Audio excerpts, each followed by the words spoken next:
That's where I clicked it on. I mean, I just clicked go live on the YouTube side, so maybe. No, I know I did. That's what I did. I think we're live now. I'm pretty sure we're live now. Okay, hi everybody. You missed everything I just said. Hello. Jacob here, Donovan here, Miami Dolphins Syndicate. We were just talking about what the funeral has become of the two other South Florida sports teams that have been in the playoffs of recent. Um, Guess we'll just say everything we just said all over again. Okay, the Miami Heat lost in 5. The Panthers lost in 5. We are sad. Is basically the gist of it. Am I wrong?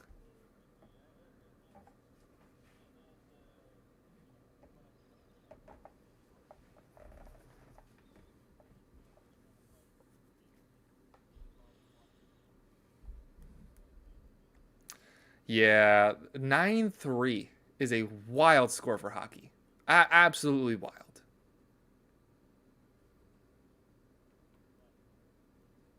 It is. It is. But we're here. Yeah, 3 and 4. Yeah,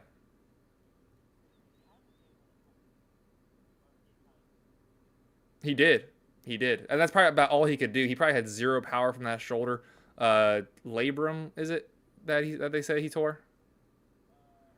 Sternum. That was the one. The sternum. That's what it was. And then Radko Gudas had a dislocated ankle. Ekblad had, I think, both dislocated ankles. And yeah, excuse me, sorry, dude. That is hockey players are ridiculous. It is really football, like on the ice. It full on is football. Like they're playing, but they play even more hurt than NFL athletes do.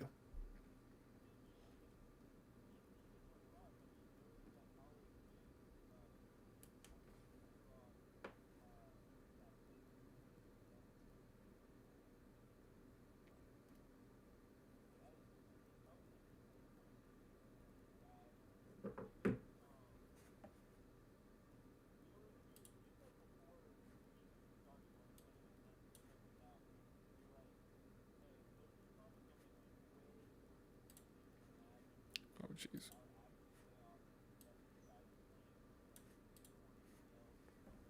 Yeah,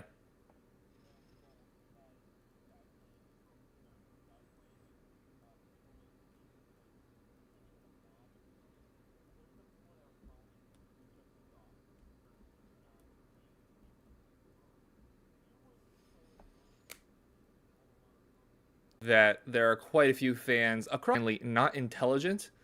We see that in our own group chat on a regular basis on just the lack of IQ, and you shouldn't laugh because half the time you're part of it.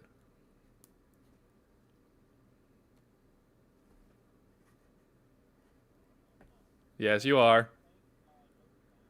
Yeah, I saw that. I don't even know what to do about that because I can hear you. So what would I do about that? FaceTime you on OBS? What? Okay. Well, you can't hear Donovan for now, so you get to. I mean, quite frankly, is Donovan even worth listening to? Oh wait, he can still hear me. Crap. Um, I'll show you. I'll show him the screen. Well, thank you all. Thank you all for tuning in. I'm glad you can listen to me at least. In today's episode, while Donovan tries to look at my screen and see if he can figure anything out, we are going to talk about, as you see in the. Do what now? My audio mixer is right here. That is all that's there. Oh, do I need to add the Discord audio?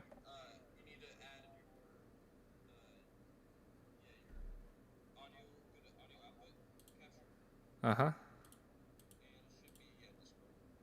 I don't know if I've ever done that before, so I don't know if it. All right. Can you hear? It's showing like you can hear me now. Cool. I think so. It looks like it's going. Okay, and we're back. All right. Little technical difficulties there just for a minute. But Mm-hmm. I think we're all square now. So All right. okay, let's talk for like to talk about the Dolphins for like the first time in like what 3 weeks really, because like we just I mean, we talked a haven't had the little bit energy to about care them about them last that much. time. Yeah. So basically, the most relevant news in Dolphins right now is contract talks, and that's between what's going to happen with Dalvin Cook? Could we get D Hop? Also, Christian Wilkins, Connor Williams, Zach Sealer. What's going on with their contracts? And Drew Rosenhaus briefly went over that this past week. He does like a weekly podcast with someone, I forgot who it's with, That's with and me. he discusses his clients. And this week he talked a little bit about the Dolphins. He says that he can't really talk about Connor Williams or Christian Wilkins Connor Williams or Zach Sealer, his two clients at this time. He did say that he expects the Dolphins to sign Christian Wilkins to a $20+ million deal per year extension. However, that's not his client, so he doesn't really know the specifics. Yeah. But, in working with the Dolphins and trying to get, Zach Sealer and Connor Williams, maybe has a little bit of insider info that's like, hey, they are going to pay him, so that's why it's kind of like harder for me to get my client's money right now. That does make sense, Or we, especially since you're looking at the same exact position there. Like they play there. That's defensive tackle 1, defensive tackle 2, right there. So it's his due diligence to his client to figure out what Christian Wilkins is probably going to end up getting. Because yes, Zealer is not better than Christian Wilkins, but whatever Wilkins gets will set the benchmark of what's expected for Zealer. So I'm sure that's actually something that the Zealer camp and Rosenhaus would rather wait to see exactly what Wilkins gets and then try to figure out where to meet that match to be able to pay both guys potentially. Yeah, exactly. And another thing with that is Christian Wilkins has to get paid first, because when he gets extended, then the Dolphins get more cap. So then they can now extend Sealer and Connor Williams. Connor Williams currently holding out for a new contract, but he's not going to get paid until Wilkins gets paid. So I expect to hear something very soon about Wilkins' contract situation. He hasn't really spoken about it. He has said why do you say that he has to get paid before Williams? Because he being Christian Wilkins. Because of the cap. That's pretty much it. It's just the cap. Extending Christian Wilkins gives us more cap space. I don't understand that. Can you explain that for people like me who I don't understand how that works? So basically, if he were to get extended, his cap hit more money. I don't know the exact mathematics of it, but I know it's something like more money would be up front, so it would be more of his money this year would be like a bonus per se, so then the rest of his contract. So they would kind of like make this year almost like a bonus year, kind of like what they did with Tyreek Hill and Teron Armstead. That's my understanding of it. I may be wrong, but that's my understanding of it, and that's what will create the cap space for this year, even though he gets paid more. And theoretically, that's something you could do pretty much every single year, if I'm not mistaken, which is what we've seen teams do. Like as soon as free agency starts, fully guarantee somebody's contract by converting it to a signing bonus. So that then opens up so much more cap space. Like didn't we? Like I think pretty sure you said you were cutting out there a little bit. Didn't we do that with Tyreek Hill? We did do that with Tyreek Hill. We did it with Teron Armstead as well and Bradley Chubb. That's how we created so much cap space this offseason. Yeah, and then now we have three. Ramsey actually too. Now there's like we've been talking about already, 3 clear guys that has to get taken care of, and all very important guys that are going to be on the field majority of the snaps. The one I feel the least confident about, and I think it's pretty safe to say, is Zach Zealer. When you're trying to pay 2 guys on the interior defensive line at the same exact time, and it's a valuable position, but if you're going down the list of important positions, especially when you have already that one alpha in Christian Wilkins, I can see a world where Zeeler gets traded before the season starts. I can't. Well, because I can't. I think they might have learned their mistake with Mike Gesicki, and I think as Zeeler, Hey, give me one sec, bro. I don't expect Zeeler to drop off like Mike Gesicki did. Mike Gesicki, was horrible last year, and I think nobody in their right mind would argue that Mike Gesicki was terrible last year. Um, and then before the season started, could have potentially got a third round pick for him. That didn't end up happening, and he ends up walking away for free. Zach Zeeler, I don't think he'd have quite as bad of a drop off. However, there is that chance that he has a really bad season, walks away for free, whereas right now, going from a undrafted free agent, you could actually end up turning a profit on Zach Zeeler if you were able to trade him now, and then that would make the cap even easier. Eventually we're gonna have to sign Tua to a long-term contract, and signing those two guys at the same position would be very rough. You're muted. Okay, so technical issues there with Donovan. So I have no idea when he'll be back because you can see him, but we cannot. Oh, I think he's on the phone. Dang it. I guess I'll have to carry this along for the meantime. I would be upset to see Zach Steeler go. He's definitely one of the better players, that we have on defense. Very reliable last year. But also having Raekwon Davis there makes it easier. Makes an easier decision to make. Now Raekwon does have a little bit of issues with injuries, and he hasn't been quite as reliable. And taking him as a second-round pick versus getting Zach Zeeler as an undrafted free agent, Zeeler's definitely been both better value and just overall better value and overall better player. We have him under contract for this might. Oh man, is this his last season too? Last year on the I think was that 3 defensive tackles that we have going into their last years of their deal because he was taken the year after Wilkins.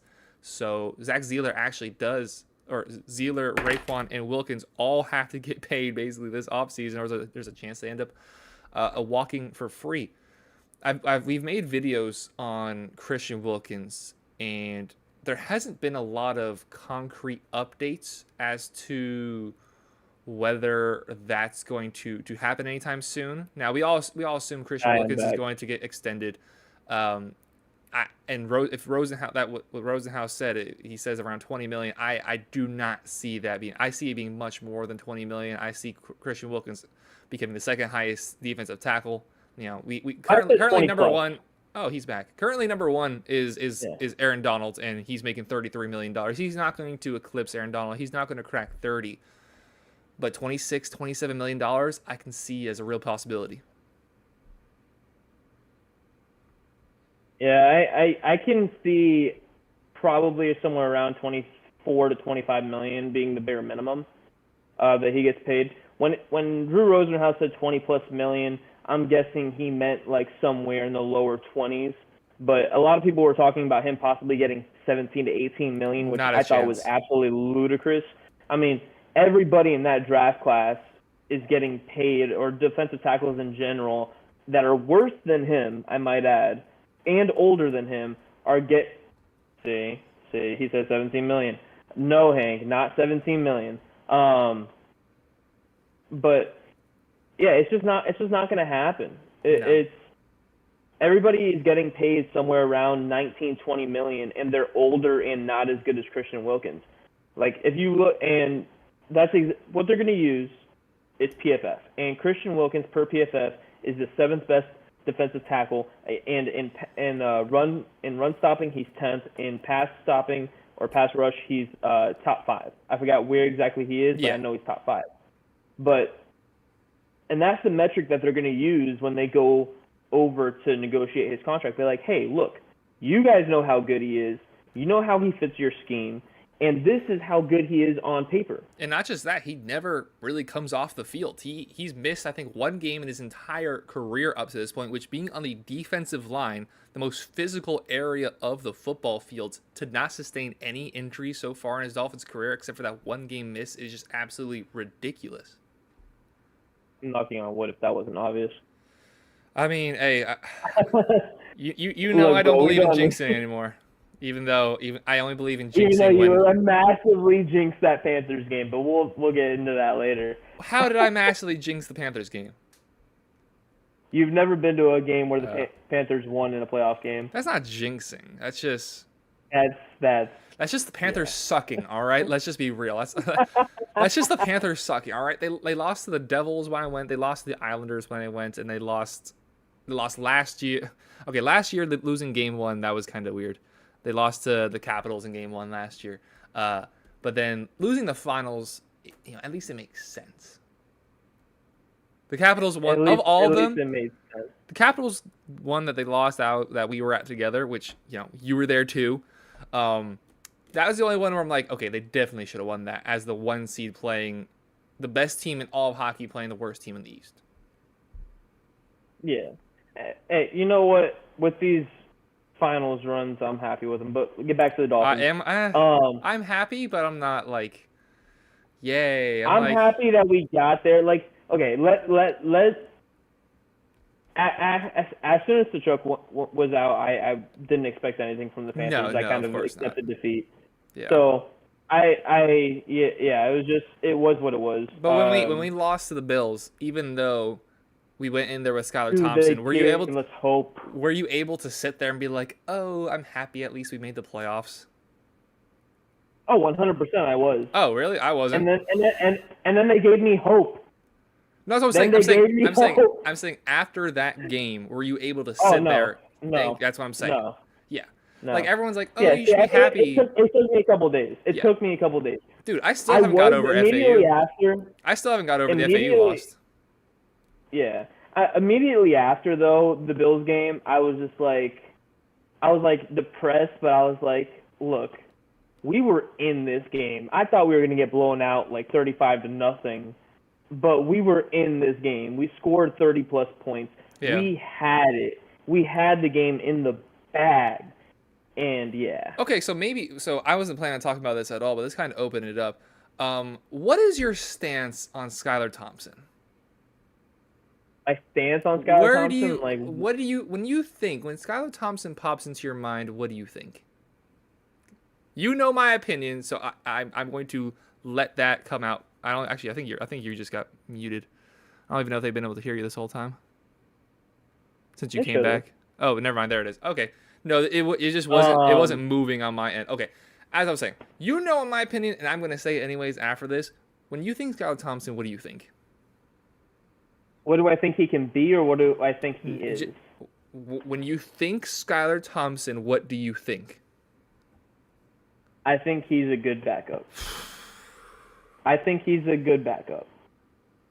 When I think Skylar Thompson, I think someone that has potential to move the ball downfield. Yes, kind of a gunslinger at times where he throws absolutely horrid balls.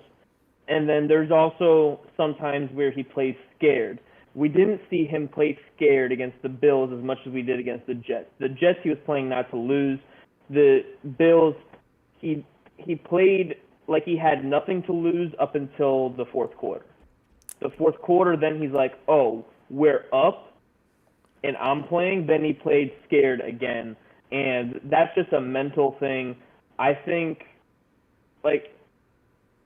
signing Mike White shows, like, look, we don't believe in Skylar just yet as a backup. And I think that shows. And we all know Mike White, he has that dog in him. Like, regardless if he's good or not, he's going to go out there and trust in his throws and trust in his players and everybody around him. That's just who he is. Yes. Skylar is not like that. Yes, Skylar, he is certainly not. He is certainly Skylar, not. I might say, is more talented than Mike White, but he doesn't have the mentals. Okay, Skylar Thompson is terrible. I'm sick of hearing this. Skylar Thompson is terrible at football. He is awful. He is awful. He is great against guys that are getting cut. He's good against fifth stringers. He's good against sixth stringers. He's good against Noah Igbenogany. He's terrible. He's great against trash players that don't belong on a football field. Remember the car ride to the the Panthers game, and then we were walking and we were going through the all-time list of Dolphins quarterbacks.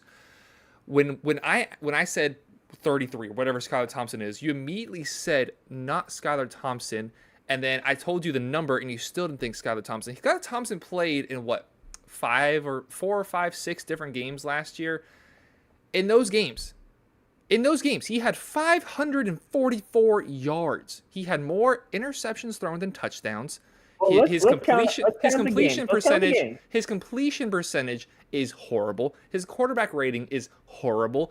Every metric that you use to grade quarterbacks, including the eye test, except for like he'll scramble to his right and like a throw every now and then. He has done nothing in a proactive, actual football game, not preseason. He has not done anything to make me think he's a good quarterback. So he went into the Jets game. He didn't play the Bengals game, but he went into the Jets game. He did. Was pretty bad as far as I can remember. Are we both about to pull up the stats? I'm not gonna pull up the stats. I'm just gonna pull up the games. Oh, I mean, call it stats, call it games. It's pretty much the same thing there, bud. Oh no, I'm saying like the actual game, so I can go through it and. Yeah, so stats. The stats from those individual games. I wasn't gonna go through. I wasn't going through the games. Last year. So he played. Shit. He had 534 yards. He had a 57% completion percentage. He had 1 touchdown. So he 3 interceptions. 3 interceptions. He played against the Jets. So he's a mole. Let me speak. He played one half versus the Vikings. I'm talking. He had 1 touchdown. He had 3 interceptions. He had more sacks per game than Tua did. You have somebody who's a mobile quarterback who, on average, is getting sacked more often than Tua is. Tua's QBR, or quarterback rating, whatever the difference is, 105. Skylar Thompson's 62. We loved to slander Teddy Bridgewater last year. We loved to say all this negative stuff about Teddy Bridgewater. Teddy Bridgewater's at 85. He's at 23.4% or a rating higher than Skylar Thompson. And we loved to slander Teddy Bridgewater last year. I'm not saying we as in you and I'm saying the Dolphins community loved to slander Teddy Bridgewater. He is night and day better than Skylar Thompson. I wouldn't say night and day, but I do think that I would say that his veteran presence helped him a lot more. And Skylar I think Thompson going is into a year XFL 2, or USFL backup. So he played almost the entire game against the Jets minus 1 drive. Was terrible. I mean, you can't say anything really good about him. It wasn't good, but it wasn't terrible until the last like 5 or 6 minutes when we were just calling plays. Like you remember the last 5-6 minutes, like every single possession. No, I don't. I turned it off actually. You turned that game off? It was, dude, it was horrible. It was 19-17 with like 4 minutes left. That's not true. That's what it was at the beginning of the third quarter. It got ugly pretty much as soon as the fourth quarter started. Either way, he finished that game with 152 yards. The Vikings game, he played 1 half, and he was playing. He started out bad, and then he started getting better as the game went on, and then he got hurt. I don't even have the Vikings. Oh, it's because it says recent games, not all the games. The Vikings game, okay, he had 89 yards. I think that might literally have been his best game. That Vikings game where he played like 2 or 3 drives. I think that was honestly his best game. What was it? He didn't play. Because he was terrible. He got into the last drive against the 49ers and threw a pick. Oh, I'm sorry. Actually, the 152 yards was basically a playoff game. We were playing the Jets, who had Joe Flacco. It was a playoff of who had the worst quarterback. He had 152 yards and 64% completion percentage. That game against the Jets, the first one that you're referring to, 166 yards, 57% completion percentage, 1 interception, sacked twice. Skylar Thompson's not a good quarterback. You can't convince me otherwise. That was also a good defense. Like, let's not discount how good that Jets defense was last year. Ian Gibbons Sauce was holding Tyreek like half the game, but whatever. Well, Skylar, if he was open, Skylar would have still found a way to throw it out of bounds. You said he had 3 picks. One of those picks was in the 49ers game when they literally threw him in there after we had already lost. and was like, "Here, just throw the ball," and that's exactly what he did. And he threw a pick. Donovan, he played in 7 games last year. He has a total of 534 yards and a total of 1 touchdown in 7 games played. Let's say played against the Patriots. Take out San Francisco, take out Houston, take out Cleveland. Let's just look at the 5 games where he actually played some time. 1 touchdown. 1 touchdown in what? It's like 18 quarters played. Did you count the Bills? The Bills game? Of course I counted the Bills game. The playoff game? You kidding me?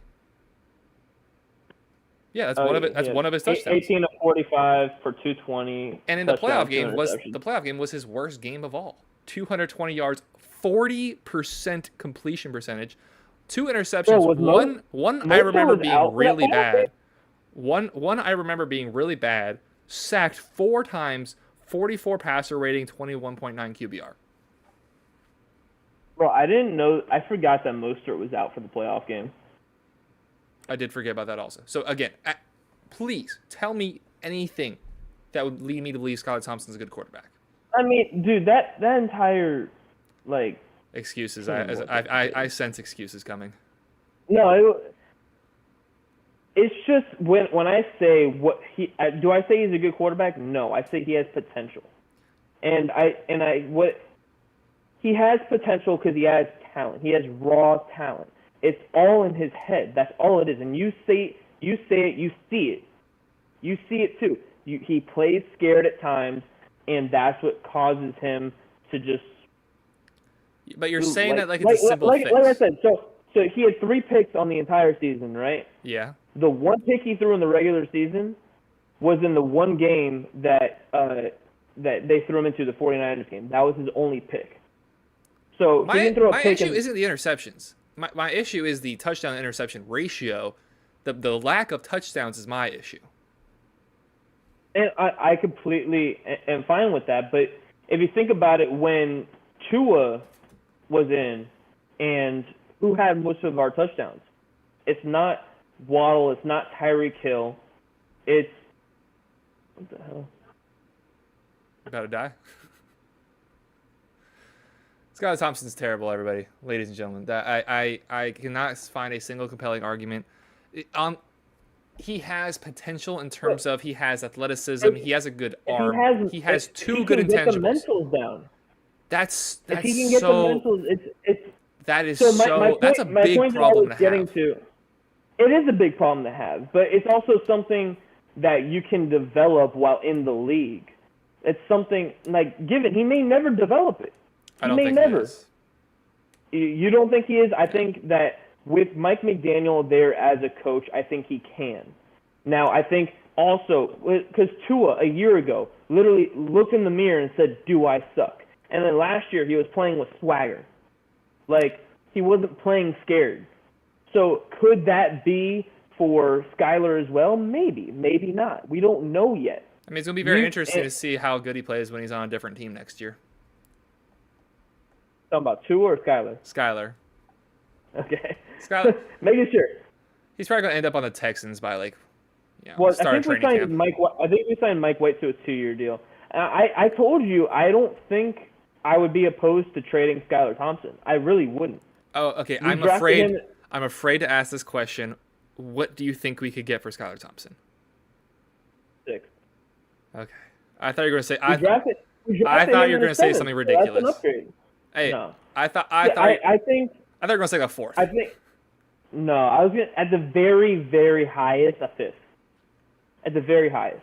Because he hasn't, like we said, he hasn't shown us anything. If anything, he's shown that when he's on the field, he plays a little scared. Now, if there's a coach in this league that thinks he can fix that, like Mike McDaniel is, now I'm not saying Mike McDaniel's fixing it. I'm saying Mike McDaniel thinks he's that guy that can fix a player's mentals and get him to have confidence.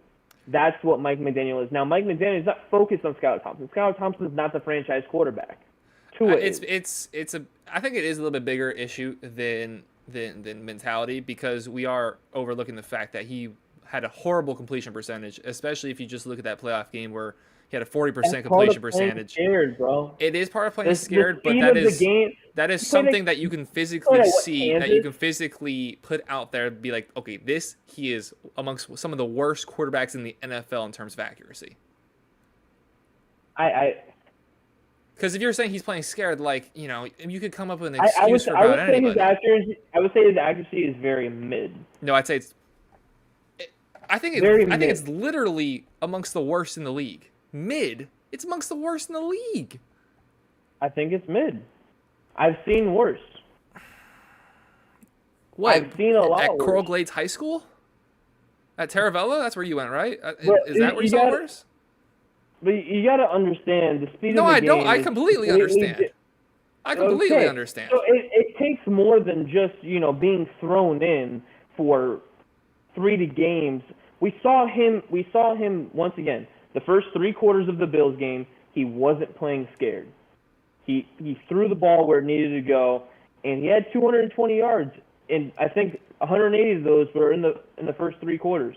Then in the fourth quarter, we saw he was playing scared. He wasn't moving the ball downfield. He was trying to protect the ball too much.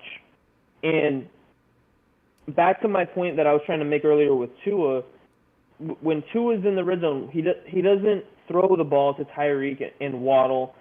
He throws it to Sherfield, Craycraft, and all these other mystery guys that Skylar doesn't trust. He doesn't have the mentality to be like, I trust this absolute nobody to catch this ball and score the touchdown. And we rarely got in the red zone because the Bills defense kind of kept us somewhat in check. Now, given we scored 30 points, I believe half of those were just based off of defense. We did score a defensive touchdown. I think we also got or something. Yeah, that was brought back to like the 8-yard line or something.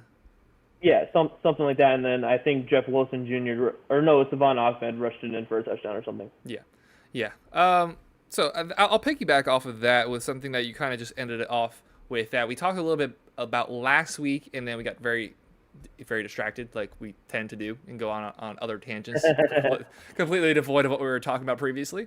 And that was the conversation of who's going to end up being the wide receiver 3.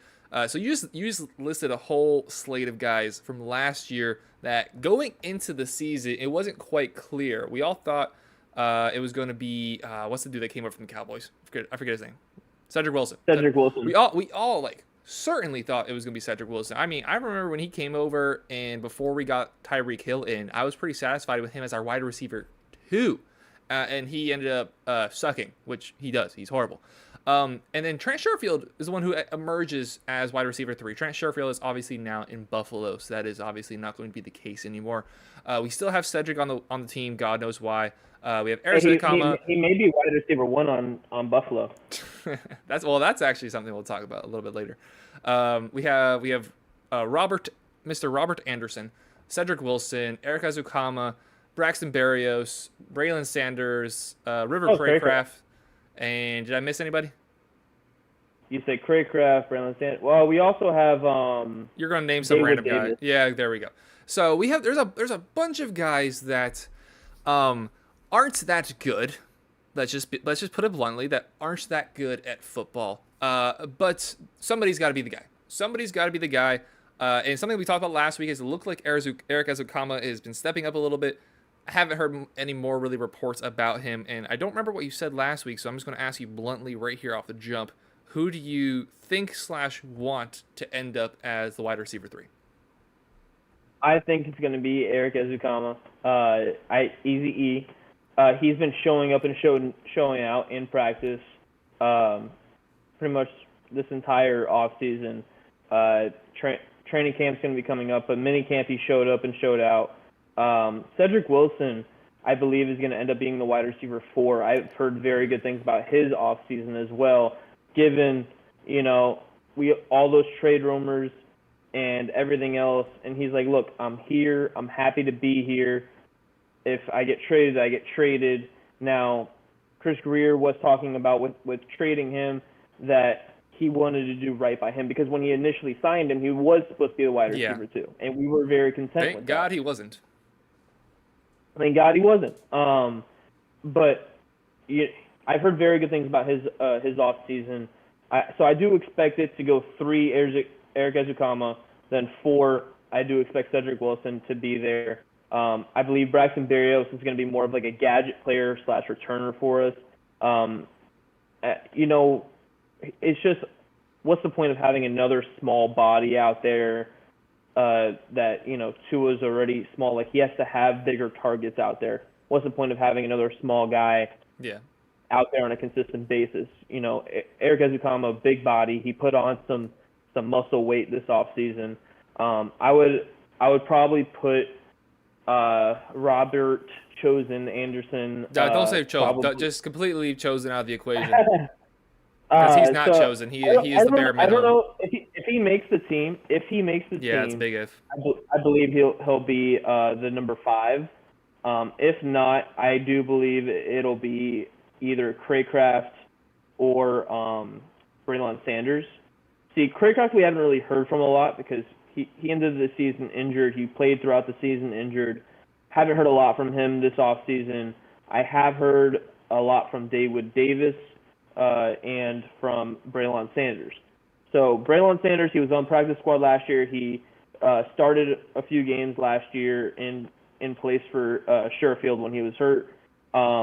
He did have that massive fumble that everybody was just like, what are you doing? Yeah. But then after that, he kind of collected himself. He only had, I think, 2 other catches on the season. But, on his very limited tape, it wasn't terrible. It's definitely raw and potential. But once again, that potential only goes so far. I'm talking about wide receiver 4 or 5 potential. I'm not talking about, Preston Williams when he had wide receiver 1 potential and then just fell off the side of a mountain because he just had no motivation whatsoever. Yeah. And that motivation is something that's going to play a pretty key role as to who gets that 3rd spot. Trent Sherfield got the 3rd spot, not on the basis that he was better than any of the other guys, which maybe he was, maybe he wasn't. Trent Sherfield worked hard in the offseason last year. Trent Sherfield was a grinder.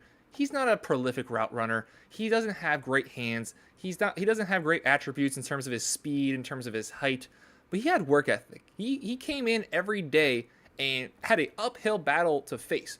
You come in and you see Jalen Waddle, who just had arguably the best rookie season a Dolphins player, Dolphins receiver at the very least has had. You look at Tyreek Hill, who gets brought in. You have, at the time, people think he's good, but he's actually horrible. Mike Gesicki, who's still there. You have a few guys in front of you that's on paper, on the initial depth chart. If you're looking at it as Trent Sherfield, you do not see a lot of catches coming your way. You do not see a lot of targets, and it wasn't a great season by any means, but he definitely stood out. He had some great catches, like that Cleveland touchdown in the back left corner of the end zone. He had the touchdown, the first play for him back in San Francisco where he took it for 75 yards. He worked. He earned his spot. That is going to be the biggest thing about any of these guys who are on the roster, who is going to work. Now with Robert Anderson, he has not been known necessarily for his work ethic. He has not been known for being a great team guy. I hope he is. I hope he ends up being that way. He hasn't been known for being smart. Yeah, what's that bear doing over there? Is that a bear? Bro. Yeah. I'm like, at that point, I'm like, damn, he is as dumb as he looks. He is. He lacks a little bit of IQ. He lacks a little bit of awareness. Again, he's wearing a Dolphins jersey, so I hope the best for him, but I do not see him being that guy. Braxton Berrios, a guy who, in a way, I guess you can compare to Trent Sherfield. He was not expected to do anything really for his career. Cemented himself in the return game, played some valuable games for the Jets, but the Jets haven't played a lot of valuable games, I guess. So I guess he's not used to playing on a good team. So this will be his first place of being on a good team. I hope he takes over that mentality that we saw from him. He's from South Florida. Yeah, he is from South Florida. Yeah, he went to UM, right? Or am I making that up? I don't know. No, he didn't go to UM. I don't think so. Anyway, okay. As soon as it came out of my mouth, I'm like, I'm making that up. So, he called Chris Greer to sign with the Dolphins. It wasn't Chris Greer reaching out to him, being like, "Hey, we want you to come to the Dolphins." He wanted to play for the Dolphins, his hometown team. Didn't Mr. Anderson? I don't know where he's from. What's that? I think Mr. Anderson did the same exact thing because he's on the team for Braxton, like Braxton Berrios went to UM. That's what you're thinking of. that's what we're talking about. No, we were talking about Robbie Anderson. Oh no, that just then I was talking about Braxton Berrios. Like that last 2-3 minutes, I was talking about Braxton Berrios. Pay attention. Like, hey, you're the one that's like, is that a bear? This one. That's a rat. That's an ugly looking dog.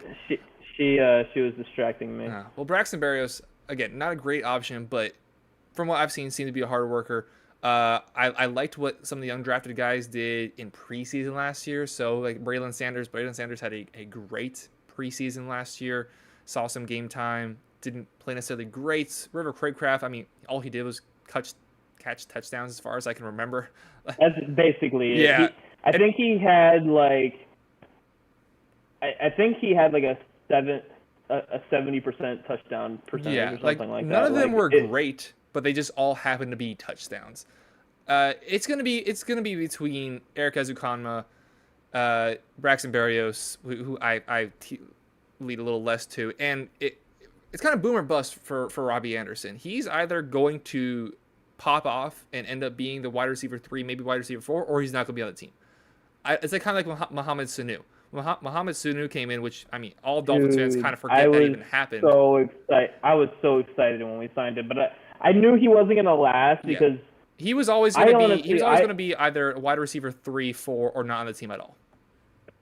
Yeah, I mean, I was super excited, but I'm like, damn, like I don't think. Like, there's no way that he makes it over Lynn Bowden. There's no way he makes it over Preston Williams. And then both of those guys got cut, too. Yeah, Lynn Bowden stinks. Lynn Bowden just tried it out for the Texans. He's just not good.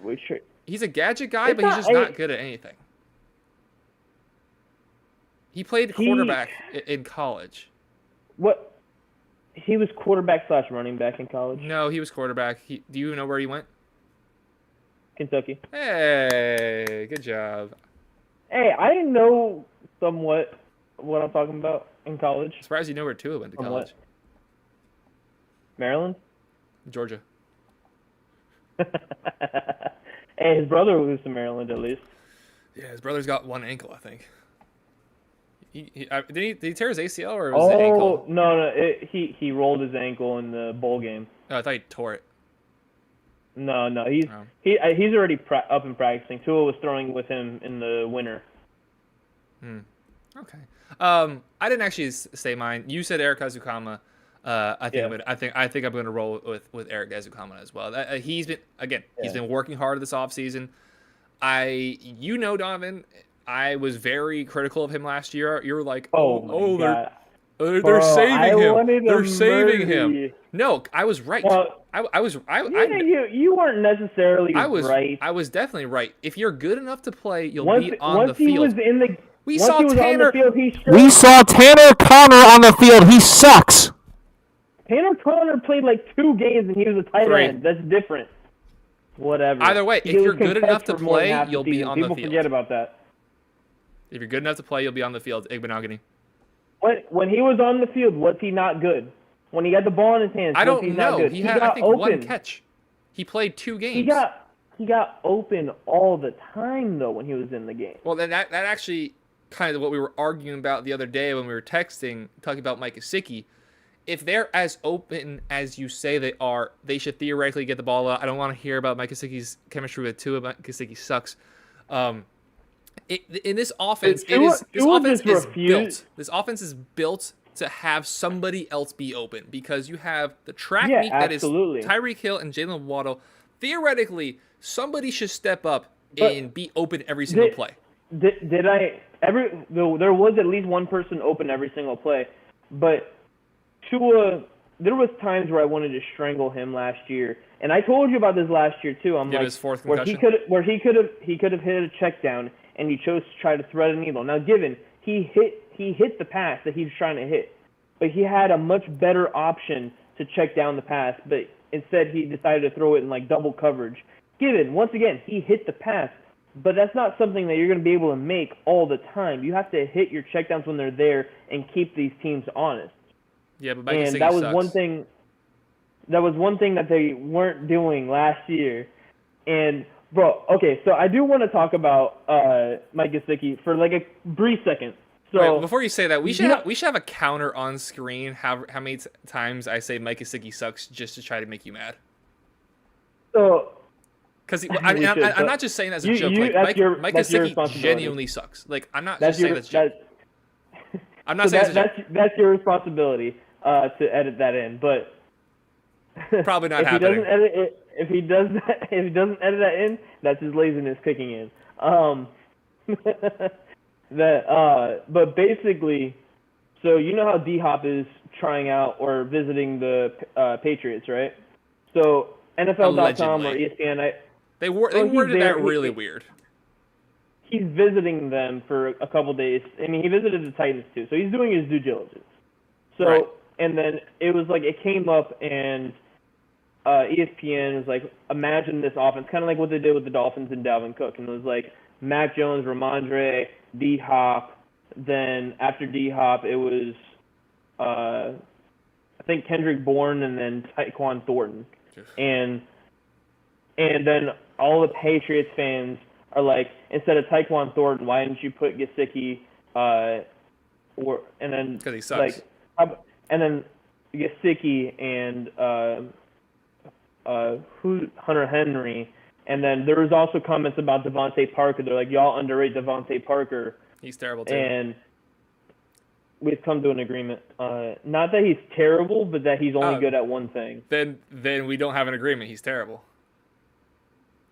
We agree that he's good at one thing, but you just I don't value that one thing at all. I value the NFL doesn't. that one. The NFL The doesn't NFL value doesn't. it. Yeah, so The NFL.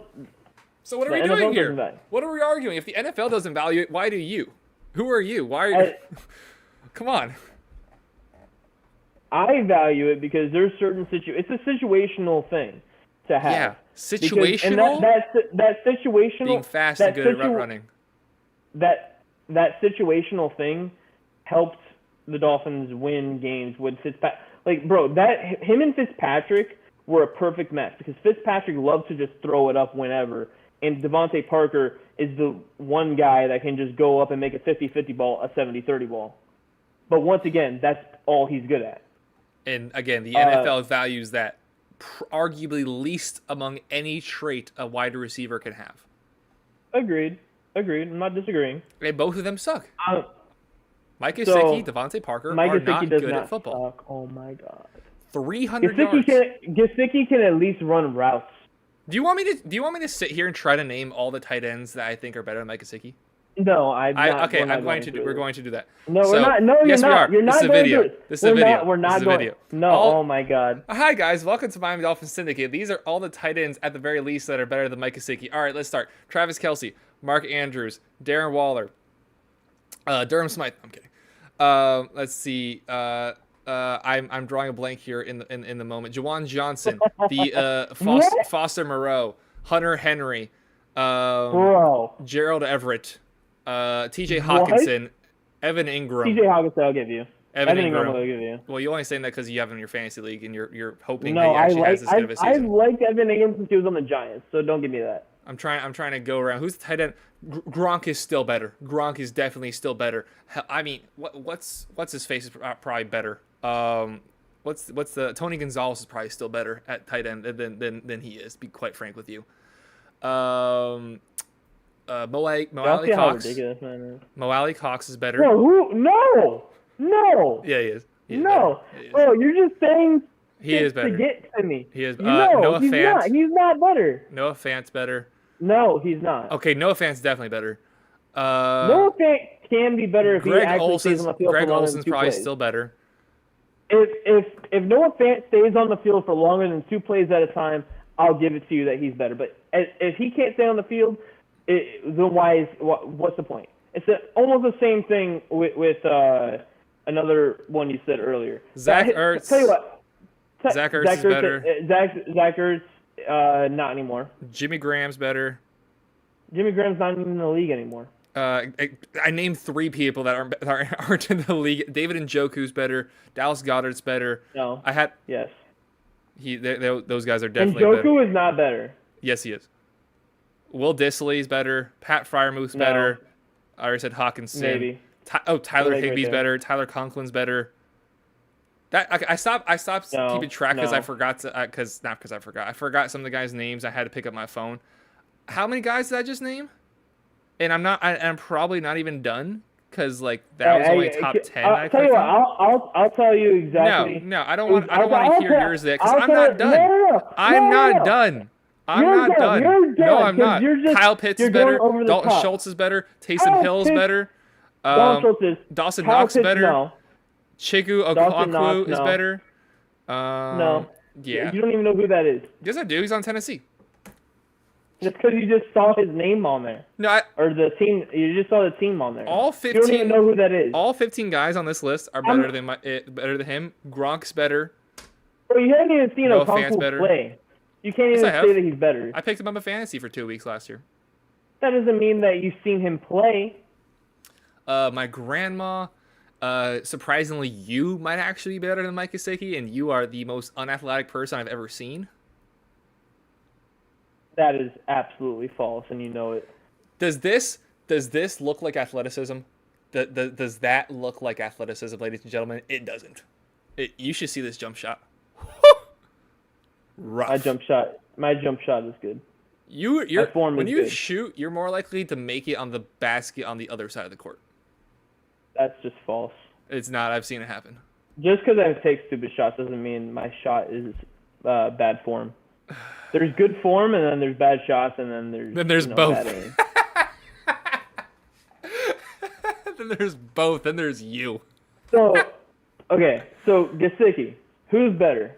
Everybody. Dallas Goedert, Dalton Schultz, Travis Kelce, Kittle. Kittle, Andrews. Mark Andrews, Zach Ertz. not Zach Ertz, Evan Ingram. Zach Ertz isn't better. I'll give you Pat Firemouth. Zach Ertz isn't better anymore. Yes, he is. Hawkinson. He hasn't. Zach Ertz hasn't been better since he got traded to the Cardinals. Hawkinson. So that still puts him in the top 10. Who do you think had more yards last year between Zach Ertz and Mike Gesicki? And my smile is giving it away. Do I care about you? No, clearly you don't. Bro, Clearly don't care about facts. Bro, that doesn't. Bro, okay. OBJ. How many receivers would you take over OBJ? Would you say that OBJ is in the top 40 right now? No. No, he's not. I without a doubt he's not. He hasn't played in a year, and he's been massively injury prone. What, over the last 5 years? I can definitely name 40 wide receivers better than OBJ. Wait. So you want to say Noah Fant is better, but you make the same argument for OBJ not making it in the top 40 because of injury? I see that look on your face. Exactly, bro. Noah Fant was kind of a wild card pull. I'll be honest with you. Dude, no, I love Noah Fant. I do, but he's injury prone. And guess how many yards he had last year? More than Gesicki. Gesicki didn't get the ball last year. Every single week. Because he's I looked over the tape, and I'm just like, Gesicki's open here. Gesicki ran so many decoy routes last year. I'm sure Noah Fant was open a lot last year because he's better tight end. Noah Fant was also open a lot because not just because he's a good tight end, but because DK Metcalf and Tyler Lockett are there as well. And that's also a reason that Gesicki was open a lot this year. Oh, so what you're saying is they were in very similar situations and he still had worse stats. He got the ball. How many targets did Noah Fant get versus Gesicki? Google doesn't tell you that. 63. 63. Okay, cool. And Mike Gesicki had 88. That's not true. I know it's not. That's his number. I just wanted to. Oh, wow, I didn't even do that on purpose. Wow. How much did Fant have? I said 68 or something like that. I think I said 63. Gesicki had 52. And Gesicki had over 100 yards less. 362, 486. So 150 yards on 10 catches. 115 yards.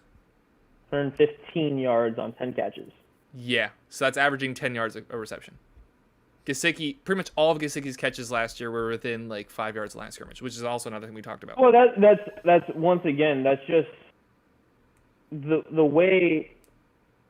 It was so stupid watching the tape. I'm telling you, the only time Gesicki ever got the ball was once again under 5 yards of the line of scrimmage, but he was always open 15, 20 yards down the field.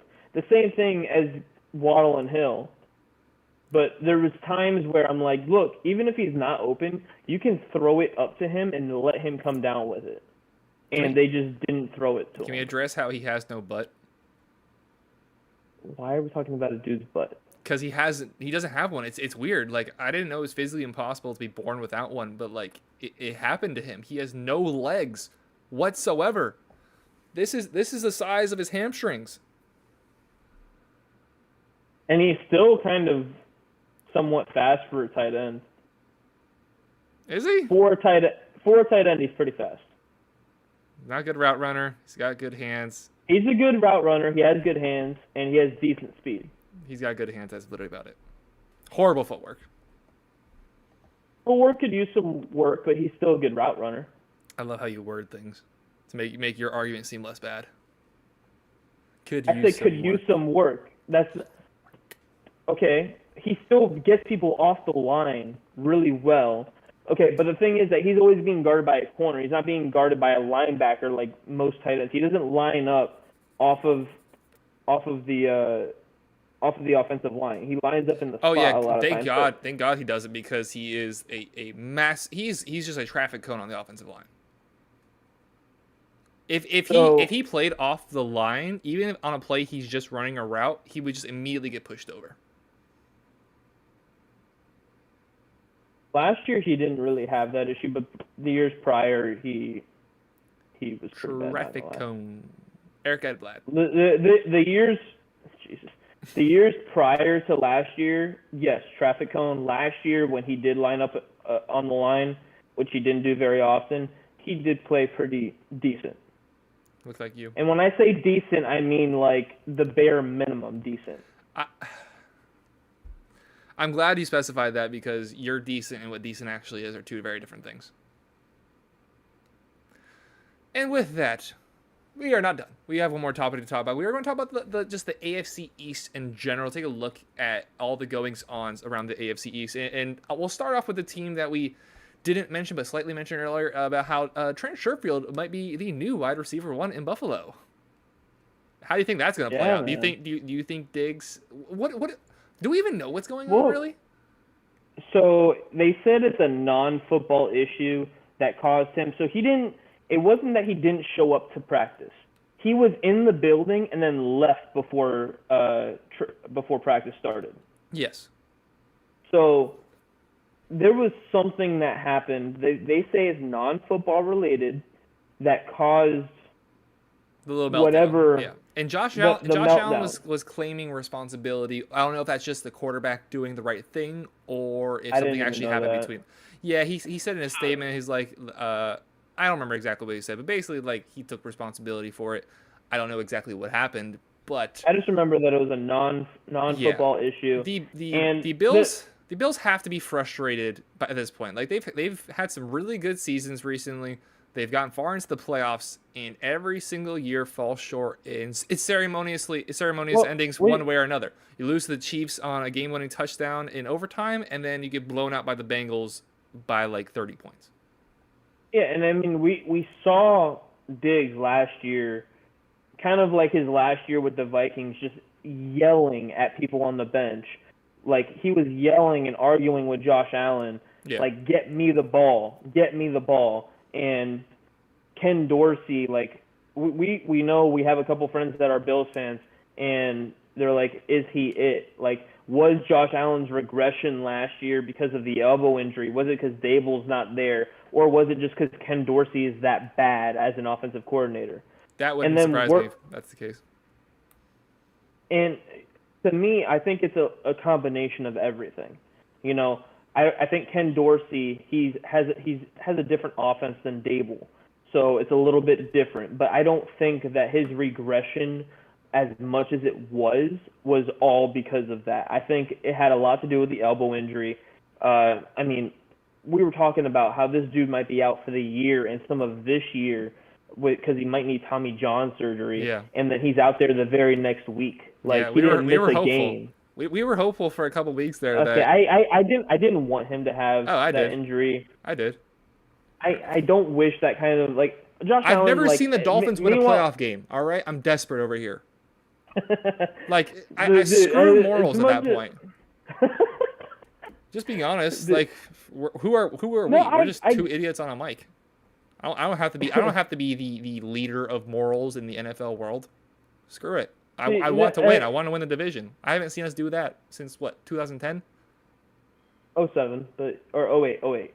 Sorry. 07 was that the year? Whatever. Even better. Further away. It was the year that we after we went 1-15. Yeah. We saw a running back lead us at quarterback. All right, I'll take what we can get. And the Bills are definitely the class of the AFC East at this point.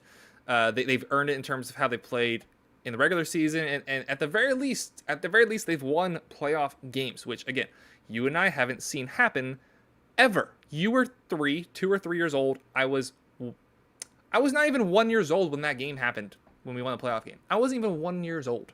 All right, I'll take what we can get. I'll take any sort of drama in Buffalo. I'll take any sort of not any sort of injuries. Ideally not heart attack, cardiac arrest on the field, whatever it was. Anything outside of that, your ankle goes like this, I'm not going to be that upset with it. Their offensive line still stinks, which everybody's offensive line in the division stinks, so I guess there's that. Their defense, did they keep both of their safeties? Yeah, they kept both of their safeties, Poyer and... And you're going to be having Von Miller come back, so their defense is still going to be pretty good next year.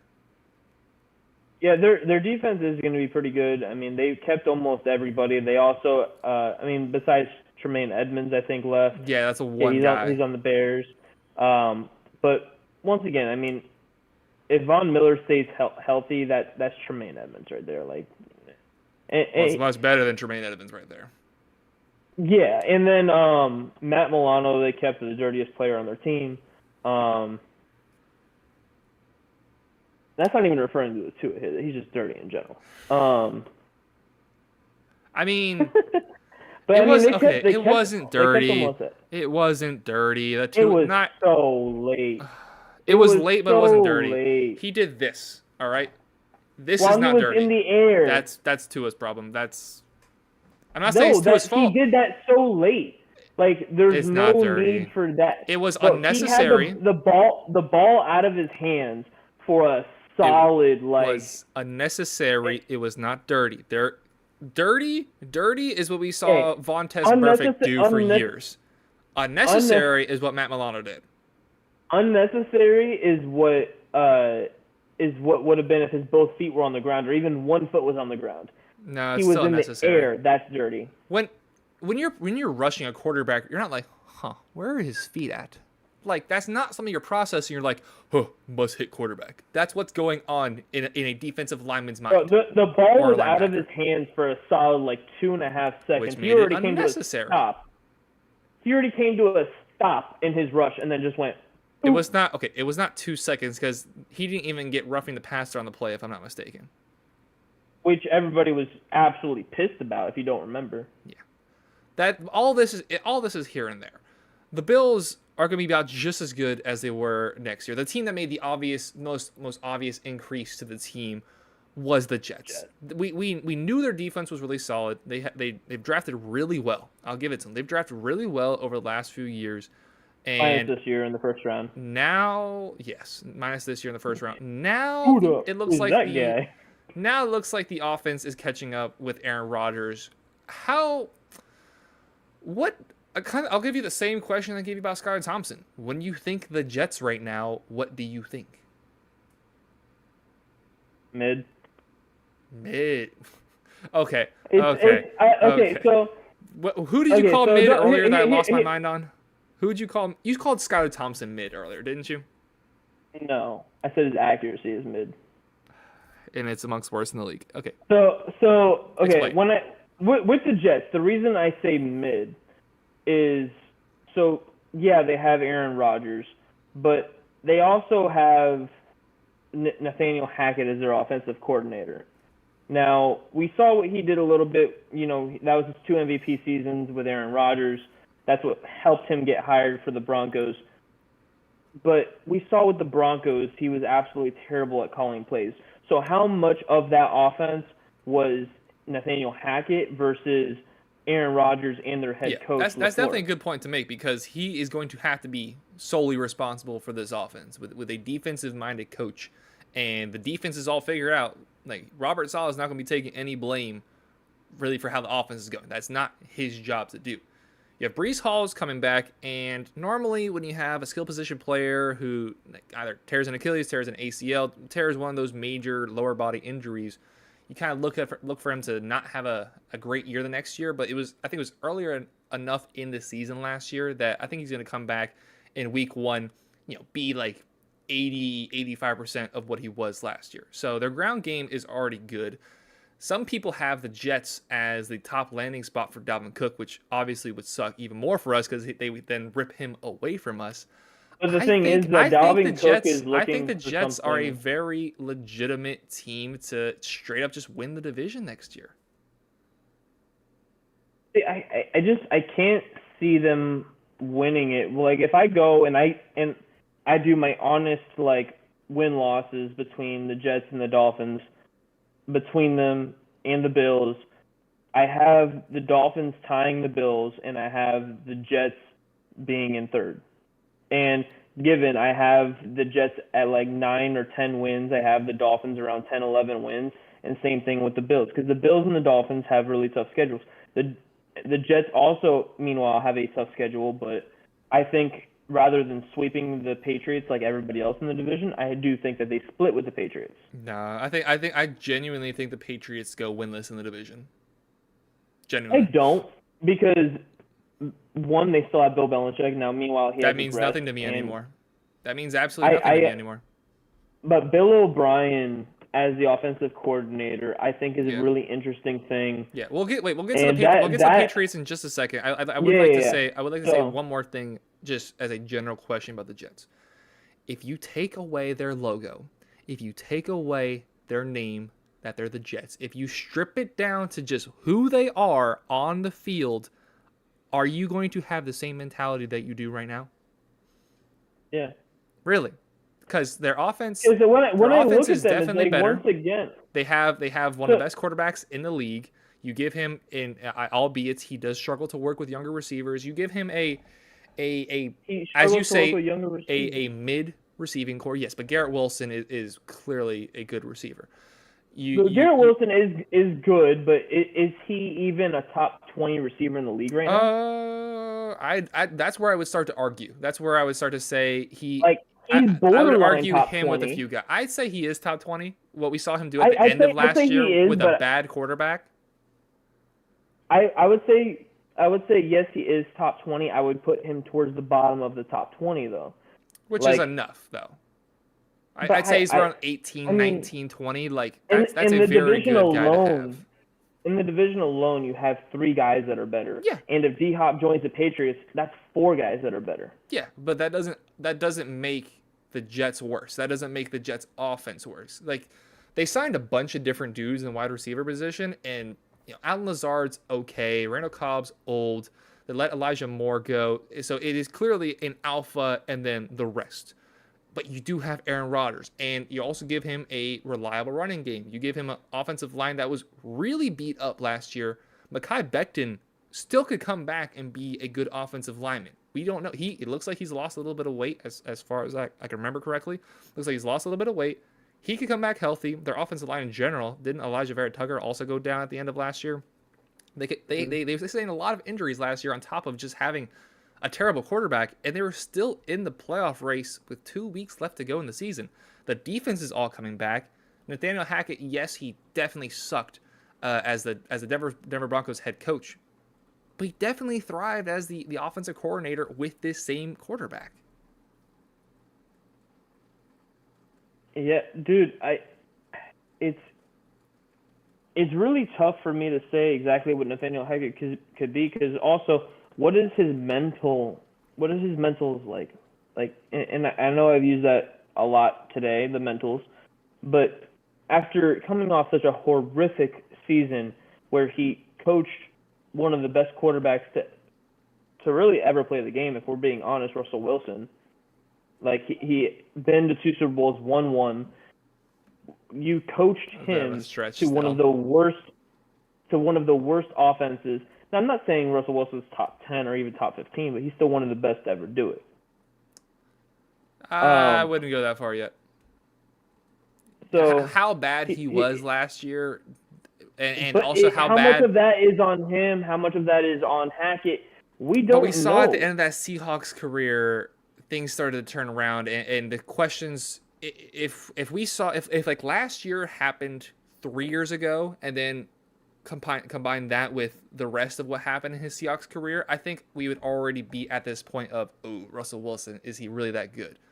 But because he was in that Seattle system, I know personally, I really slandered Pete Carroll. There was an escape system to be like, oh, it's Pete Carroll's fault. It's Russell Wilson's. Yeah, now it's clearly Russell Wilson's fault.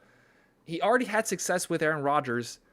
Yes, he's calling plays, which he was terrible at last year. I just gotta think this is gonna have more success than Denver did. Maybe he does, maybe he doesn't. I mean, Breece Hall, very similar running back to Aaron Jones, and I mean really Javonte Williams, like their play style, pass catcher first, then runner second, and a very good runner at that. Javonte Williams, though, I mean, we know he didn't really play last year. Yeah, he never really got to coach him. ACL and MCL. So, yeah, he never really got that.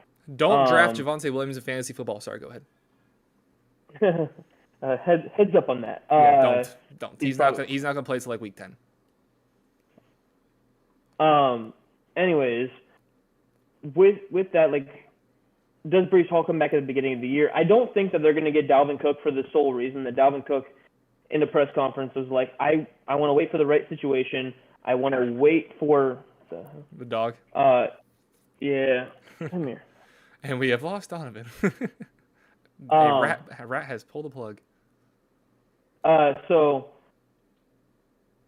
we don't. Dalvin Cook said that on with Tom Pelissero that he's looking for a situation that he's going to get the ball a lot.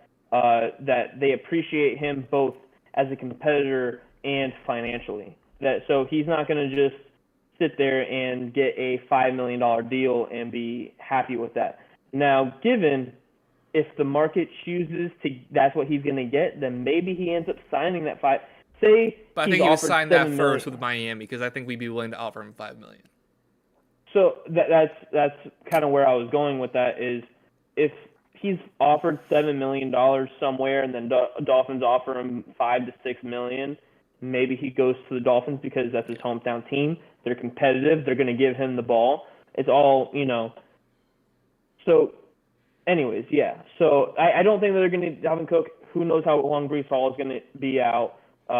Michael Carter is their backup running back. He's okay. He's not good as a pass catcher. He's a good runner. That's about it. He's Jeff Wilson Jr. pretty much. I think that's a good way to put it. And did we even bother talking about the Patriots at all? They just suck. So I will say about the Patriots a little bit is that over under 6 wins. Over. Bold. No, I don't think so. I think so. I think 6 is a really good number for them. Their defense is always going to be good. They had a good defense last year. They had a good defense the year before. We did see it come back last year. Last year, their offense was absolutely horrendous. And now, given we knew it was going to be horrendous with Matt Patricia coaching, but now they have an actual offensive coordinator. Bill O'Brien has full control over this offense. Where does this offense go? Now, we saw Mac Jones did pretty good with Josh McDaniels. How good will he be with Bill O'Brien? Now, Bill O'Brien, very familiar with the Alabama system. Very weird. There's ghosts in that house. You need to get out. It's the deers. No, so guys, I am dog sitting for my mom. The ducks said I'm hungry.